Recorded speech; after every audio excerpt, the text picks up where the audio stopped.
बच्चों क्या हाल है। सब लोग बहुत अच्छे होंगे। आईयूपीएससी के 2 लेक्चर्स हो चुके हैं, शायद नहीं अभी एक ही लेक्चर हुआ है। आईयूपीएससी का एक लेक्चर हुआ है जिसमें हम लोगों ने बहुत सारी चीज़ें डिस्कस की थी। आई थिंक उसमें हम लोगों ने डिस्कस किया था रूल्स तक हो गया था। अभी रूल्स से आगे कंटिन्यू करना था, तो रूल्स की बात करते हैं आज। बहुत बेसिक सी क्लासेस हैं। मैं कोशिश कर रहा हूँ कि आईयूपीएससी को हम लोग बहुत ईजी ढंग से बनाने की कोशिश करें। तो आज हम लोग कुछ रूल्स की बात करेंगे कि क्या रूल्स ऐसे हैं जो बेसिक रूल्स हैं जिनको हमको फॉलो करना है regarding our writing our name. तो पहला रूल जो अपने को फॉलो करना है वो करना है कि सबसे लंबी वाली चेन चूज करनी है, लॉन्गेस्ट चेन। मतलब ऐसा है कि सपोज एक चेन ऐसी दी है CH2 CH2 CH2 CH2 CH2 CH3 और इधर CH2 CH2 CH3। अभी हमको देखने में तो ऐसा लग रहा है कि ये क्या है, ब्रांच है। अभी हमको देखने में क्या लग रहा है कि ये ब्रांच है और इसको ब्रांच के तौर पे कंसिडरेशन मिल सकता है बहुत बार। लेकिन अगर हम काउंटिंग शुरू करें तो हमको 1 2 3 4 5 6 अगर हम लोग ये वाली चेन कंसीडर करते हैं तो वी गेट 6 कार्बन, 6 कार्बन की चेन मिलेगी। लेकिन 1 2 3 4 5 6 7 और अगर ये वाली काउंट करेंगे तो हम लोगों को 7 कार्बन वाली चेन मिलेगी। तो ऑब्वियसली पेरेंट चेन को किसको कंसीडर करेंगे जिसमें ये 7 कार्बन होंगे। तो कभी भी जब हम पेरेंट चेन चूज कर रहे होंगे तो हमको ये नहीं देखना है कि चेन सीधी है या टेढ़ी है या किस तरीके से है, बल्कि चूज ये करना है कि सबसे ज्यादा नंबर ऑफ कार्बन उस चेन में होने चाहिए। तो ये तो पहला रूल हो गया। अगर दूसरे रूल की बात करें तो नंबरिंग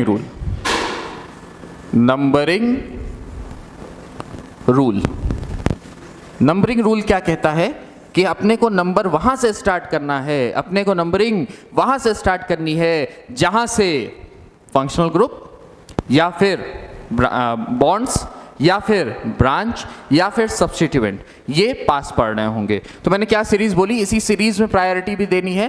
तो नंबरिंग रूल और प्रायोरिटी ऑर्डर क्या रखना है, प्रायोरिटी ऑर्डर क्या रखना है। सबसे पहला प्रायोरिटी जो मिलेगी वो किसको मिलेगी, फंक्शनल ग्रुप को। मतलब फंक्शनल ग्रुप क्या है, फंक्शनल ग्रुप कौन है, अपना राजा आदमी है। अगर फंक्शनल ग्रुप लगा हुआ है तो कुछ भी लगा हो प्रायोरिटी किसको मिलेगी, फंक्शनल ग्रुप को मिलेगी। इसके बाद सेकंड प्रायोरिटी मिलेगी बॉन्ड्स को। अच्छा सर, अब एक बात बताइए कि अगर किसी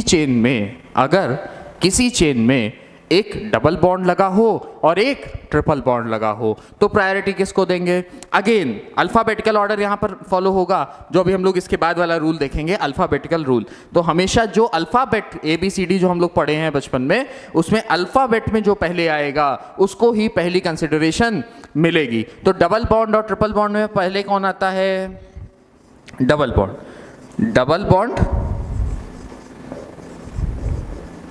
और ट्रिपल बॉन्ड। तो प्रायोरिटी किसको मिलेगी, डबल बॉन्ड को मिलेगी। उसके बाद प्रायोरिटी किसको मिलेगी, ट्रिपल बॉन्ड को मिलेगी। अच्छा सर, बॉन्ड के साथ मान लीजिए कोई सब्स्टिट्यूएंट भी लगा हुआ है और ब्रांच लगी है। अभी क्वेश्चन उठता है कि सब्स्टिट्यूएंट क्या है और फंक्शनल ग्रुप क्या है। हम लोग पिछली वाली क्लास में बहुत अच्छे से पढ़ के आए हैं कि सब्स्टिट्यूएंट की एक लिस्ट हम लोगों ने पढ़ी थी, फंक्शनल ग्रुप की एक लिस्ट हम लोगों ने पढ़ी थी जिसमें सीनियरिटी टेबल था, फिर सब्स्टिट्यूएंट में 5-7 तरह के सब्स्टिट्यूएंट थे। और हम लोगों ने पिछले वाले वीडियो में उसको कहा भी था कि आपको क्या करना है, याद करना है उसको। अगर नहीं याद किया है तो अभी भी आपके पास समय है, उस वीडियो को खोलें, उसमें लिस्ट पड़ी है उसको पढ़ें, या टेलीग्राम चैनल पर भी उसका पढ़ा हुआ है उसको पढ़ें, या इसके नीचे लिंक दी हुई है जिसके ऊपर पूरा नोट्स पड़ा हुआ है, नोट डाउनलोड करके उसमें भी पढ़ सकते हैं। लेकिन उसको याद करना बहुत ही नेसेसिटी है। अगर सब्स्टिट्यूएंट्स हैं और फंक्शनल ग्रुप हैं जो देखने में बिल्कुल एक जैसे लगते हैं, फंक्शनल ग्रुप और सब्स्टिट्यूएंट देखने में एक जैसे लगते हैं, लेकिन उनकी प्रॉपर्टीज में कुछ अंतर होता है। फंक्शनल ग्रुप कुछ अलग तरह की प्रॉपर्टी शो करते हैं और सब्स्टिट्यूएंट कुछ अलग तरह की प्रॉपर्टी शो करते हैं। इसीलिए फंक्शनल ग्रुप को एक तरफ हम लोग सबसे ज्यादा प्रायोरिटी देते हैं, हर चीज के ऊपर प्रायोरिटी किसको मिलती है, फंक्शनल ग्रुप को मिलती है। लेकिन सबसे कम, सबसे पीछे प्रायोरिटी किसको मिलती है, सब्स्टिट्यूएंट को मिलती है। तो बॉन्ड के बाद जो प्रायोरिटी ऑर्डर में आएगा वो कौन सा है? साइड चेन्स, जिसको हम लोग ब्रांच के नाम से भी जानते हैं, साइड चेन्स या फिर ब्रांच। और लास्ट प्रायोरिटी ऑर्डर में कौन है? सब्स्टिट्यूएंट। और इन सभी में बहुत बड़ा एक रोल प्ले करता है, फंक्शनल ग्रुप में नहीं करता है, इसके नीचे से, इन सब में एक बहुत बड़ा रोल प्ले करता है। कौन सा rule? Rule number 3, alphabetical order.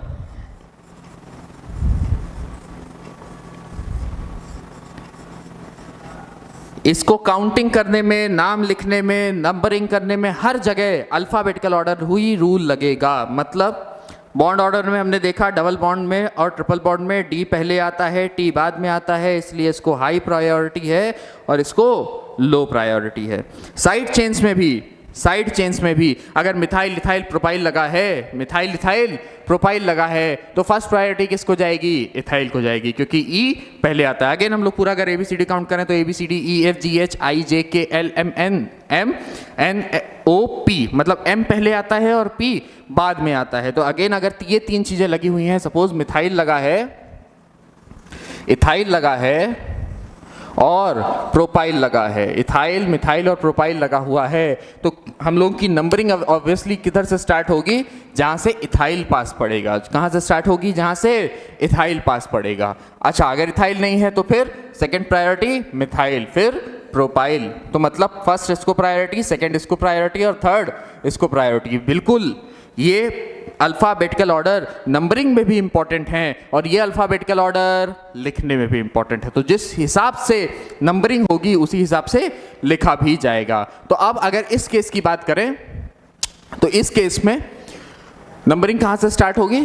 बेटा सीधी सी बात है, इधर से 1 2 3 4 नंबर पे पहली ब्रांच मिल रही है, इधर से 1 2 3 4 नंबर पे पहली ब्रांच मिल रही है, तो बिल्कुल घबराने वाली कोई बात नहीं है। इसमें नंबरिंग चाहे इधर से चालू हो चाहे इधर से चालू हो, क्योंकि दोनों तरफ से ब्रांचेस सेम है। अच्छा सर, मान लीजिए ऐसा होता कि एक ब्रांच यहां भी लगी होती, एक ब्रांच यहां भी लगी होती, अब किधर से नंबरिंग चालू करते? अब इसमें नंबरिंग किधर से चालू होती? निर्धारित हो चुका है, अब ये नंबरिंग इधर से चालू होती। क्यों? इधर से पहली ब्रांच अपने को पास मिल रही है, इधर से इथाइल पहले पढ़ रहा है लेकिन इधर से ब्रांच पास पढ़ रही है। तो जब ब्रांच पास पढ़ रही है तो इधर से नंबरिंग शुरू हो रही है 1 2 3 4 5 6 7। बेसिक रूल्स हमने आपको पिछले वाले वीडियो में भी बता दिया था कि किस तरीके से नाम लिखना है। तो इसमें सबसे पहले हमारे पास जो रूल है वो क्या है? Secondary prefix plus primary prefix plus word root plus primary suffix plus secondary suffix. तो ये हमारे पास रूल है। इस रूल के हिसाब से इसका नाम लिखना है। इसका नाम में हमको अगर सबसे पहले हमको देखने को मिले सेकेंडरी प्रीफिक्स, क्या कोई इसमें सेकेंडरी प्रीफिक्स है? हाँ, सेकेंडरी प्रीफिक्स में कौन कौन काउंट होगा? एक तो ये वाली ब्रांच काउंट होगी, एक ये वाली ब्रांच काउंट होगी। अच्छा सर, एक ये ब्रांच काउंट होगी, एक ये ब्रांच काउंट होगी। इस ब्रांच का नाम क्या होगा? एक कार्बन है, मिथाइल नाम होगा। इस वाली ब्रांच का क्या नाम होगा? इथाइल नाम होगा। तो अब हमको देखने को मिल रहा है कि हमारे पास एक मिथाइल ग्रुप लगा हुआ है और एक इथाइल ग्रुप लगा है। अगेन नंबरिंग में तो प्रायोरिटी इसको मिली। क्यों मिली? क्योंकि इधर से ब्रांच दूर पड़ रही थी, इधर से पहली ब्रांच पास पड़ रही थी। तो जहां से पहली ब्रांच पास पड़ेगी उसको हम लोग नंबर दे देंगे। अगर इथाइल भी हमको यहाँ थर्ड पोजीशन पे दिख रहा होता, अगर ये इथाइल इसी थर्ड पोजीशन पे लगा होता, तो सीधी सी बात है नंबरिंग कहाँ से चालू होती? इस तरफ से चालू होती, क्योंकि ई को प्रायोरिटी मिल जाती। अच्छा, अभी प्रायोरिटी तो इसको मिल गई है, नंबरिंग इधर से आ गई, लेकिन नाम लिखते वक्त जब हम लोग नाम लिखेंगे तो प्रायोरिटी किसको देंगे? इथाइल को। पहले इथाइल लिखेंगे। तो इथाइल किस पोजीशन पे लगा है? तो 4 इथाइल 3 मिथाइल। अच्छा सर, क्या कोई प्राइमरी प्रीफिक्स है? नहीं, इसमें कोई प्राइमरी प्रीफिक्स नहीं है। वर्ड रूट के इतने नंबर के ऑफ कार्बन्स हैं? 7 हैं। तो हेप्ट सारे कैसे बॉन्ड हैं? सिंगल बॉन्ड हैं, एन। और सेकेंडरी सफिक्स कुछ है क्या? नहीं है। तो इसका नाम क्या हो जाएगा? 4 इथाइल 3 मिथाइल हेप्टेन। इसमें कोई दिक्कत नहीं है। अच्छा, तो फटाफट से इसको नोट करो। ये 3 बेसिक रूल थे। चौथा रूल है, अगर सेम ब्रांच कई बार लगी हो, अगर सेम ब्रांच लगी हो, या सेम फंक्शनल ग्रुप लगे हों, या सेम सब्स्टिट्यूएंट्स लगे हों, या सेम इस तरीके की चीज़ें लगी हो, मतलब सेम बॉन्ड्स हैं, या सेम साइड चेन है, या सेम सब्स्टिट्यूएंट है, या सेम फंक्शनल ग्रुप है, तो उसके लिए एक तरह की चीज़ों के लिए अगर 2 बार लगा है तो डाई फॉर 2, 3 बार लगा है तो ट्राई फॉर 3, अगर 4 बार सेम चीज लगी है तो टेट्रा फॉर 4, अगर 5 बार लगा है तो पेंटा फॉर 5। इसी तरीके से जितनी बार लगा होगा उतनी बार सेम नाम लिखेंगे। क्या मतलब सर इसका? इसका मतलब ये है, सपोज ये CH3 एक बार 3rd नंबर पे लगा है और एक बार 5th नंबर पे भी CH3 लगा होता, एक बार 3rd नंबर पे लगा है, एक बार 5th नंबर पे भी CH3 लगा होता, तो इसका नाम क्या हो जाता? इसका नाम अगेन 4 इथाइल रहता। लेकिन अब इसमें मिथाइल हमको कितनी बार देखने को मिल रहा है? 2 बार देखने को मिल रहा है, तो दोनों की पोजीशन लिखी जाती। दोनों की पोजीशन क्या हो गया? 3,5। तो 3,5 डाई मिथाइल हेप्टेन। कोई दिक्कत नहीं है, इसमें कोई दिक्कत नहीं है। 4 इथाइल 3,5 डाई मिथाइल हेप्टेन। अच्छा सर, क्या नाम लिखते वक्त नंबर और वर्ड का भी कुछ रूल होता है? बिल्कुल होता है। क्या होता है कि जब कभी भी हम लोग 2 वर्ड्स एक साथ लिख रहे होते हैं, वर्ड और वर्ड लिख रहे होते हैं, तो इसके बीच में कोई कॉमा, कोई हाइफन, कोई डैश, कुछ भी नहीं आता है। तो वर्ड और वर्ड को एक साथ लिखा जाएगा, इसमें कोई दिक्कत होने वाली बात नहीं है। जब हम लोग वर्ड और नंबर लिखते हैं, तो उसके बीच में एक कॉमा लगाया जाता है। वर्ड और नंबर के बीच में एक कॉमा आता है, या फिर नंबर और वर्ड लिखेंगे तो भी एक कॉमा बीच में आएगा ही आएगा, इसमें कोई शक वाली बात नहीं है। अच्छा सर, इसके बाद अगर कोई 2 नंबर एक साथ लिखा जाए, तो उन 2 नंबरों के बीच में भी कॉमा आता है। अगर कोई 2 नंबर एक साथ लिखा जाए तो उसके, सॉरी एक ये गलती हो गई, वर्ड और नंबर के बीच में कॉमा नहीं, हाइफन आता है, डैश आता है। ऐसे नंबर और वर्ड के बीच में कॉमा नहीं, डैश आता है, और नंबर के बीच में कॉमा आता है। तो यहाँ पर हाइफन्स आएंगे, यहाँ पर डैश आएंगे, यहाँ पर कॉमा आएगा, और यहाँ पर कुछ नहीं आएगा। ये चीज़ हमको कहाँ देखने को मिलेगी? यहाँ पर 4 और इथाइल, 4E लिखा है, उसके बीच में डैश है, L3M। तो ये इथाइल वर्ड था, ये नंबर आया, ये अगेन वर्ड था, तो वर्ड नंबर वर्ड के बीच में दोनों बार डैश लगा। और 2 वर्ड्स एक साथ लिखने थे तो कोई डैश नहीं लगा, कोई कॉमा नहीं लगा। तो ये अपने को ध्यान रखना है। इसके बाद और एक बहुत अच्छा सा पॉइंट है कि वॉवेल्स, सारे पॉइंट्स आप लोग साथ में नोट करते जाना, क्योंकि बोर्ड बहुत भर गया है, तो एक साथ सब लिखना थोड़ा पॉसिबल नहीं हो पा रहा है। हम लोग यहाँ पर लिखेंगे, सपोज क्या लिख रहे थे? Vowel rule. अच्छा, अब बचपन से जब हम लोग इंग्लिश पढ़ते आ रहे हैं, तो उस इंग्लिश में एक बड़ा कॉमन रूल हमने देखा है कि कभी भी 2 वॉवेल्स एक साथ नहीं रहते हैं। तो जब कभी भी इसमें हम लोग नाम लिखेंगे तो हम लोग देखेंगे कि 2 वॉवेल एक साथ ना रहें। अच्छा सर, तो वॉवेल कौन कौन से होते हैं? बचपन से अपने पढ़ा है, चलो बोलो मेरे साथ एक बार, सब लोग अपने घर पे बोलेंगे। वॉवेल कौन कौन से होते हैं? A, E, I, O, U। क्या इतने ही होते हैं? हाँ, 5 ही वॉवेल होते हैं। लेकिन सिर्फ केमिस्ट्री में, क्योंकि केमिस्ट्री बाकी सब सब्जेक्ट से अलग है, इसमें कोई ज़्यादा टेंशन लेने वाली बात नहीं है, केमिस्ट्री थोड़ी सी अलग है, तो उसको अलग से समझना भी पड़ता है। इसीलिए तो ये 5 के बाद एक 6वां वॉवेल भी होता है, क्या? Y। तो केमिस्ट्री के लिए ये 6 वॉवेल्स नोट करो, A, E, I, O, U और Y। इसमें कोई समस्या वाली बात नहीं है, इसको भी नोट करो। आई थिंक ये 6 पॉइंट्स बहुत अच्छे अच्छे थे, 6 पॉइंट्स आप लोगों ने नोट किए होंगे। इसके ऊपर बेस करके हम लोग थोड़े से 1-2 क्वेश्चंस किया जाए, और जैसे जैसे एक्सपीरियंस बढ़ेगा अपना उस तरह से रूल मिलते जाएंगे। अभी इसमें बचा हुआ है कॉम्प्लेक्स ब्रांच। कॉम्प्लेक्स ब्रांच भी अपने को पढ़नी है, इंपॉर्टेंट है। और कॉम्प्लेक्स ब्रांच के अंदर अगर डबल बॉन्ड या ट्रिपल बॉन्ड आता है तो वो कैसे देखना है, वो भी काफ़ी इंपॉर्टेंट है, उसको भी देखेंगे। लेकिन हमारे ख्याल से स्टार्ट करने के लिए, कुछ क्वेश्चंस करने के लिए ये 6 रूल काफ़ी है। कौन कौन से रूल हो गए एक बार अपन देख लेते हैं दोबारा से, उसके बाद 4-5 क्वेश्चंस कर लेते हैं। लॉन्गेस्ट चेन सेलेक्ट करनी है, नंबरिंग करनी है, अल्फ़ाबेटिकल ऑर्डर रखना है, डाई ट्राई टेट्रा पेंटा लिखना है, वर्ड वर्ड नंबर के बीच में क्या लगाना है, और वॉवेल रूल हो गया, है ना। चलो करते हैं, 3-4 क्वेश्चंस करते हैं इसके पीछे। आई होप आप लोगों ने नोट किया होगा, नहीं किया है तो वीडियो पॉज करके नोट कर लो। बल्कि वीडियो पॉज करके मत नोट करो, वीडियो पॉज करो, आंख बंद करो और फिर नोट करो अपने मन से, या स्क्रीन हटा करके नोट करो, ताकि आपको कितना समझ में आया है, आपको कितना रिकॉग्नाइज हुआ है, उसको नोट करो। आपको छापना नहीं है। हमेशा बोलता हूँ ये एग्ज़ाम किस चीज़ का है, कॉम्पिटिटिव एग्ज़ाम है। आपको जितना समझ आएगा उतना ही काम आएगा। छापने से कोई फ़ायदा, पोथा रेडी करने से भी कोई फ़ायदा नहीं है, 25 कॉपियाँ लिख लेने से कोई फ़ायदा नहीं है। जितना अगर समझ में नहीं आएगा तो कोई मतलब उससे नहीं है। तो इसलिए जितना समझ में आए उतना ही नोट करो, जो समझ में नहीं आए उसको बैक करो, वीडियो को पीछे जाओ और दोबारा सुन लो, ठीक है। इसमें कोई शर्म करने वाली बात नहीं है। कुछ क्वेश्चंस हम लोग करेंगे।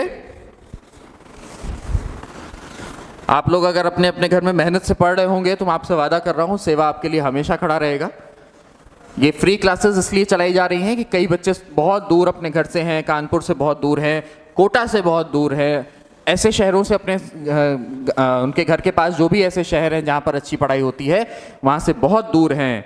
उन बच्चों के लिए ये फ्री क्लासेस बनाई जा रही हैं। आप लोग पढ़िए अपने घर में बैठ करके। नेट तो वैसे ही मोदी सरकार में बहुत बढ़िया मिल रहा है, इजी, फटाफट। तो आप लोग आराम से पढ़िए घर पे, कोई दिक्कत वाली बात नहीं है। और अगर इसमें भी कोई समस्या हो रही हो तो सेवा की टीम से कांटेक्ट करें। हमारे यहाँ सर्व शिक्षा प्रोग्राम है, वो ज़रूर आपकी कुछ ना कुछ उसमें हेल्प की जा सकेगी। चलिए, ये तो हो गई प्रमोशन की बात। आप कुछ क्वेश्चंस कर लिए जाएँ। CH3, CH2, CH2, CH2, CH, CH2, CH3 और इस पे OH। इसके बाद CH3, CH2, CH, CH2, CH2, CH, CH3, CH3 और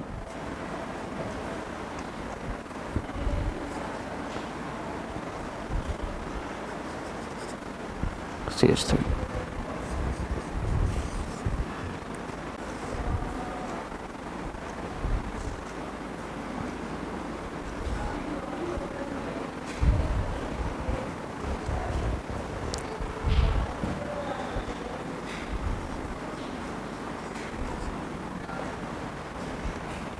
चलो, ये 3 क्वेश्चंस करने हैं अपने को। 1 मिनट का टाइम दे रहा हूँ, फटाफट से करो। वीडियो पॉज करो, क्वेश्चंस करो फटाफट। वीडियो पॉज करके कर लेना, मैं सॉल्यूशन करता हूँ क्योंकि लंबी हो जाएगी नहीं तो वीडियो। कहाँ से इस पहला क्वेश्चन है, नंबरिंग कहाँ से स्टार्ट होगी? ऑब्वियसली बात है, नंबरिंग इस तरफ से चालू होगी क्योंकि OH फंक्शनल ग्रुप इसके पास पे है। नंबरिंग कहाँ से चालू हुई? 1, 2, 3, 4, 5, 6 और 7। तो वर्ड रूट हमको मिल गया हेप। सारे सिंगल बॉन्ड है N और कोई प्रीफिक्स है क्या? नहीं। फंक्शनल ग्रुप लगा हुआ है। अच्छा सर, ये तो सीनियरिटी टेबल में नीचे था, तो क्या इसको हम लोग जूनियर फंक्शनल ग्रुप कंसीडर करें? नहीं। जब चेन में एक फंक्शनल ग्रुप होगा तो वही फंक्शनल ग्रुप हमेशा सीनियर होगा। अगर एक ही है तो वही फंक्शनल ग्रुप सीनियर है। अगर एक से ज़्यादा है तो वो सीनियरिटी टेबल एग्जिस्ट करती है। तो यहाँ पर ये कहाँ जाएगा? सफिक्स में जाएगा, सेकेंडरी सफिक्स में जाएगा। इसका नाम क्या हो जाएगा? Heptane 3 all. अच्छा सर, क्या ये नाम सही है? नहीं। इसमें एक छोटी सी मिस्टेक है। क्या छोटी सी मिस्टेक है? कि हम देख रहे हैं यहाँ पर और यहाँ पर वॉवेल एक साथ आ गया है। सर कहाँ एक साथ है, बीच में तो नंबर है, नंबर पोजीशन बता रहा है, नाम नहीं बता रहा है ना, तो नंबरिंग को बीच में लाना नहीं है। यहाँ पर 2 वॉवेल्स हैं, कौन सा कटेगा, ये पहले वाला वॉवेल कटेगा। ये इंग्लिश का भी रूल है कि पहले वाला वॉवेल कटता है। ये ई इसमें से हटेगा, इसको कई कई किताबों में आपको ई रिमूवल रूल के नाम से भी लिए दिखा मिलेगा। तो इसका फाइनल नाम क्या हुआ, हेप्टेन 3 ऑल। ठीक है, इसी तरीके से इसका नेमिंग भी करनी हो तो इसमें ऑब्वियस सी बात है, दोनों तरफ CH3 लगे हैं। जब दोनों तरफ CH3 लगे हैं तो प्रायोरिटी नहीं रह गई, लेकिन नंबरिंग किधर से चालू होगी, जहां से CH3 पास पड़ रहा है। तो नंबरिंग यहां से चालू हो सकती है, यहां से भी चालू हो सकती है, यहां से भी चालू हो सकती है। ठीक है, 1 2 3 4 5 6 7। इससे एक चीज और हमको समझ में आ रही है कि लास्ट कार्बन पे कभी भी ब्रांच नहीं होगी। अगर किसी कार्बन में लास्ट कार्बन पे ब्रांच लगेगी तो वो अपने आप उसमें किस में कनेक्ट हो जाएगी, पेरेंट चेन में कनेक्ट हो जाएगी। ये भी पॉइंट है, 7 नंबर पॉइंट, इसको नोट करना कि लास्ट कार्बन पे कोई, यहां मैं लिख दे रहा हूं जो भी नंबर पॉइंट था, कि लास्ट कार्बन पे कोई चेन नहीं होगी, लास्ट कार्बन पे कोई चेन नहीं, ब्रांच नहीं होगी। क्या नाम होगा इसका, हेप। अभी इसमें प्रीफिक्स है क्या, हाँ इसमें ये दोनों क्या हैं, प्रीफिक्स हैं, 2nd और 5th पोजीशन पे। तो क्या नाम होगा इसका, 2,5 डाइमिथाइल हेप्टेन। इसमें क्या कुछ कटना है, नहीं, इसमें कुछ भी नहीं कटना है। अच्छा सर, इसमें कहां से नंबरिंग स्टार्ट होगी, तो हमको दिख रहा है कि एक ये क्या लगा है, फंक्शनल ग्रुप, नहीं, ये क्या है, सब्स्टिट्यूएंट है। क्या है, सब्स्टिट्यूएंट है, सब्स्टिट्यूएंट है। तो सब्स्टिट्यूएंट का प्रायोरिटी सबसे कम, सब्स्टिट्यूएंट से ज्यादा प्रायोरिटी किसको मिलती है, डबल बॉन्ड को। तो यहां पर डबल बॉन्ड देखने के लिए मिल रहा है, इसलिए नंबरिंग यहां से शुरू होगी 1 2 3 4 5 6। ठीक है, 6 क्वेश्चन, 6 हेक्सेन है, लेकिन इसमें प्रीफिक्स है। सब्स्टिट्यूएंट कहां जाता है, प्रीफिक्स में जाता है, प्राइमरी सेकेंडरी प्रीफिक्स में जाता है। तो 5th नंबर पे कौन सा ग्रुप लगा है, नाइट्रो। कौन सा ग्रुप लगा है, नाइट्रो। तो 5 नाइट्रो हेक्स, सारे सिंगल बॉन्ड नहीं है, एक डबल बॉन्ड है। किस पोजीशन पे है, जो स्टार्टिंग पोजीशन है उसको कंसीडर किया जाता है। तो 1 इन, तो क्या नाम हो गया, 5 नाइट्रो हेक्स 1 इन। तो मेरे हिसाब से हम लोगों ने जितने रूल्स पढ़े हैं उसके ऊपर बेस्ड कुछ क्वेश्चंस कर लिए हैं। 5-6 क्वेश्चंस की एक सेट दे रहा हूं, इसको आपको एज अ होमवर्क नोट करना है और इसको कंप्लीट करना है। इसमें कोई डाउट नहीं आएगा तो आप कमेंट में बोल सकते हैं कि ये वाला डाउट नहीं है, अदरवाइज हमारे व्हाट्सएप पोर्टल पे बोल सकते हैं, टेलीग्राम पे बोल सकते हैं, जहां बोलना चाहें वहां बोल सकते हैं। कानपुर के आसपास है तो सेंटर पे भी आके पूछ सकते हैं। मैं कोशिश करूंगा, अगर मुझे याद रहा तो अगले वीडियो में इसका आंसर लिख दूंगा। ठीक है,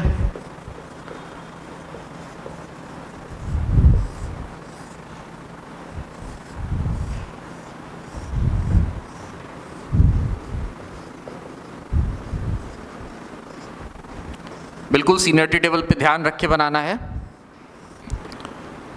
सीनियरिटी टेबल का ध्यान रख के लिखना है।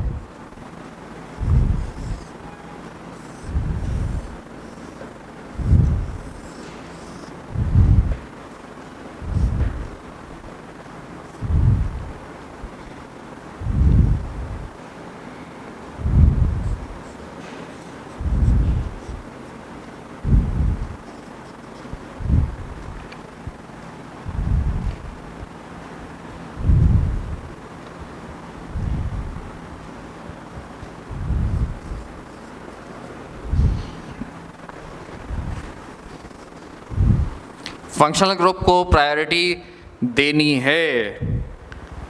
ठीक है। हो सकता है कई बार लॉन्गेस्ट चेन में फंक्शनल ग्रुप ना लगा हो, शॉर्टेस्ट थोड़ी छोटी चेन में फंक्शनल ग्रुप लगा हो, तो फंक्शनल ग्रुप को प्रायोरिटी देंगे, उसको ही पेरेंट चेन कंसीडर करेंगे।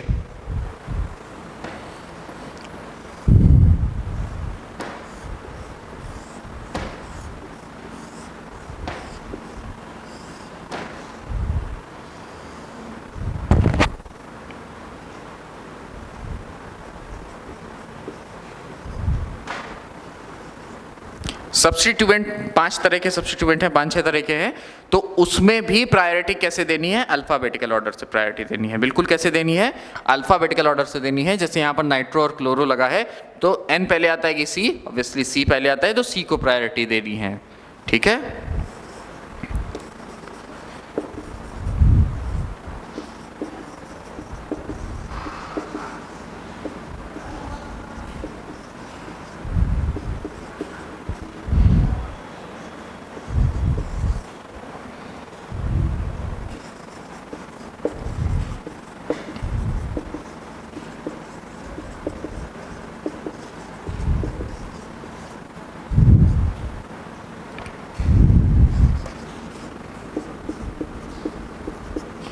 चलो, मैं उम्मीद करता हूँ आप लोगों को ये लेक्चर समझ में आया होगा। अगर एक बार समराइज करने की लेक्चर कोशिश करें तो क्या क्या है, हम लोगों ने सबसे पहले आईपीएससी के रूल्स पढ़े कि कौन कौन सी सबसे पहले लॉन्गेस्ट चेन सेलेक्ट करनी है, लॉन्गेस्ट चेन सेलेक्ट करने के बाद नंबरिंग कहाँ से शुरू करनी है, जहाँ से फंक्शनल ग्रुप, ब्रांच, बॉन्ड या फिर सब्स्टिट्यूएंट पास होंगे। ठीक है, तो प्रायोरिटी ऑर्डर क्या रहेगा? फंक्शनल ग्रुप, बॉन्ड, बॉन्ड में डबल बॉन्ड, ट्रिपल बॉन्ड, उसके बाद ब्रांच, ब्रांच के बाद सब्स्टिट्यूएंट। ठीक है, सब्स्टिट्यूएंट सारे याद करने हैं, फंक्शनल ग्रुप सारे याद करने हैं, सीनियरिटी टेबल के हिसाब से याद करने हैं, नंबर और नंबर लिखते वक्त कॉमा लगाना है, नंबर और वर्ड लिखते वक्त डैश लगाना है या फिर जिसको हाइफन भी बोलते हैं हाइफन लगाना है, वर्ड के बीच में कुछ भी नहीं लगाना है।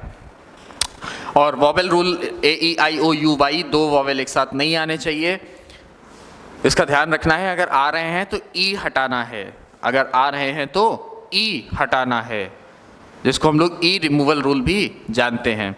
और लास्ट कार्बन चेन पे, लास्ट कार्बन पे, किसी भी पेरेंट चेन के लास्ट कार्बन पे कोई भी ब्रांच नहीं आएगी। मैं उम्मीद करता हूँ ये लेक्चर आपको समझ में आया होगा। मैं कोशिश करूँगा कि और ज़्यादा पोर्शन अगले वाले में कवर करें, क्योंकि आई थिंक ये सेकंड वीडियो है, इसके बाद एक थर्ड वीडियो आएगी।